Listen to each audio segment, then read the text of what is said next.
जो कोई इस तिजोरी को खोलेगा उसको मैं 1 करोड़ रुपया दूंगा। भाई इस तिजोरी को मैं खोल दूंगा, साहब भरोसा रखो।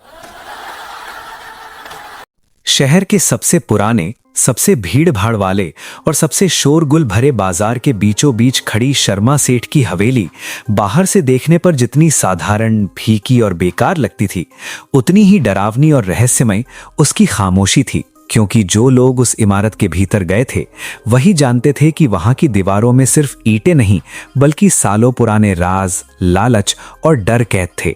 मोटी दीवारें, भारी लोहे के दरवाजे और बीचों बीच रखा हुआ वो काला, विशाल और ठंडा लोहे का ढांचा जिसे लोग तिजोरी कहते थे, लेकिन असल में वो पूरे शहर के लिए एक अनसुलझी पहेली बन चुका था। कहा जाता था कि इसके अंदर सिर्फ सोना चांदी नहीं बल्कि पीढ़ियों का जमा किया हुआ खजाना, बेशकीमती हीरे, पुराने राजाओं के सिक्के, दुर्लभ आभूषण और ऐसे कागजात बंद हैं जिनका खुलना कई लोगों के लिए खतरा बन सकता है।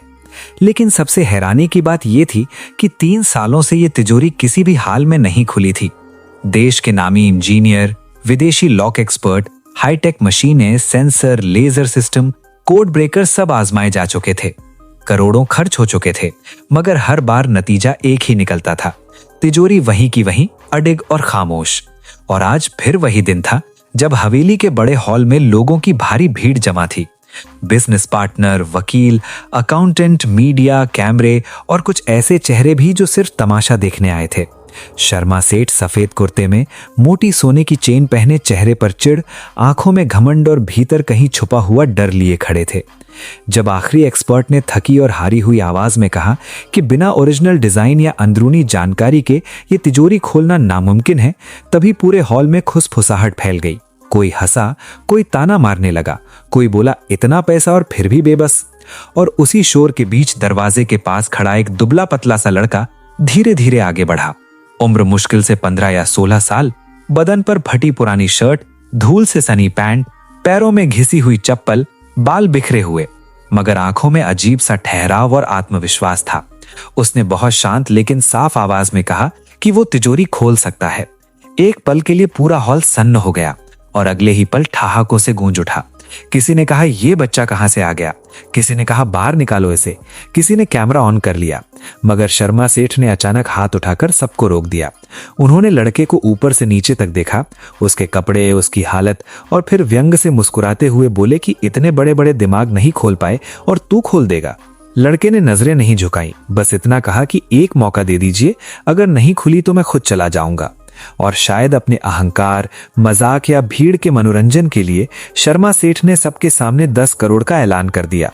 हॉल में सनसनी फैल गई, कैमरे चमक उठे, लोगों को लगा नया तमाशा मिलने वाला है। मगर जैसे ही वो लड़का, जिसका नाम नीरज था, बिना किसी डर या शोर की तिजोरी के पास पहुंचा, माहौल धीरे धीरे बदलने लगा। वो तिजोरी को ऐसे देख रहा था जैसे कोई लोहे का डिब्बा नहीं बल्कि कोई पुरानी कहानी हो जिसे पढ़ना जरूरी हो। उसकी उंगलियां बेहद हल्के से तिजोरी की सतह पर घूमने लगी, कभी ऊपर बने रहस्यमय निशानों पर, कभी किनारों पर, कभी नीचे के कोनों पर। फिर उसने कान लगाकर हल्की सी थपकी दी और अंदर की आवाज सुनी। भीड़ को यह सब बेकार का नाटक लग रहा था, लेकिन नीरज के लिए यह कोई खेल नहीं था, क्योंकि उसका बचपन कबाड़ के ढेरों में बीता था। उसका पिता कबाड़ी था और टूटे ताले, जंग लगे संदूक, पुराने बक्से नीरज के खिलौने और स्कूल थे।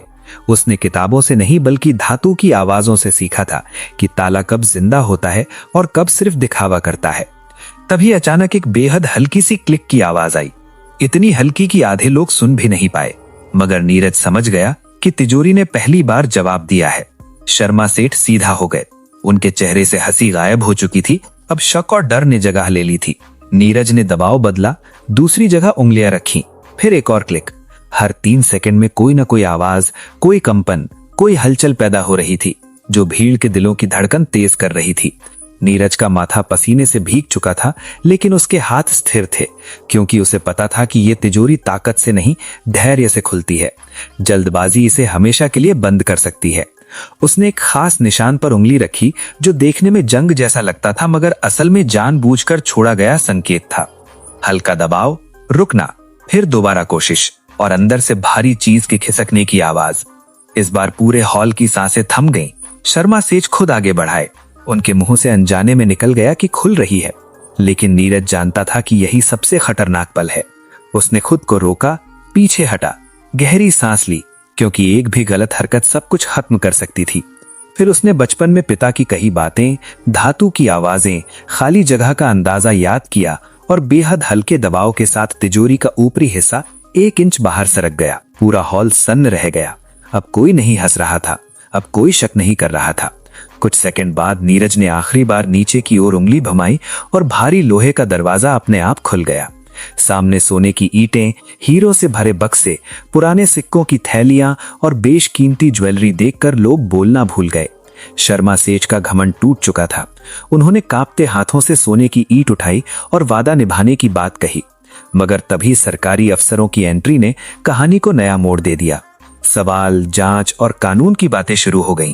लेकिन नीरज का हुनर अब छुप नहीं सकता था, क्योंकि उसने सिर्फ एक तिजोरी नहीं खोली थी, उसने अपनी किस्मत, अपने हालात और समाज की सोच का ताला तोड़ दिया था। और कुछ ही समय में वही लड़का सम्मान, शिक्षा और पहचान के साथ खड़ा था, ये साबित करते हुए कि हर किस्मत सिफारिश से नहीं खुलती। कुछ ताले हुनर मांगते हैं और कुछ दुनिया बस एक मौका। और यही एहसास इस कहानी को आखिरी पल तक देखने, सुनने और महसूस करने लायक बना देता है।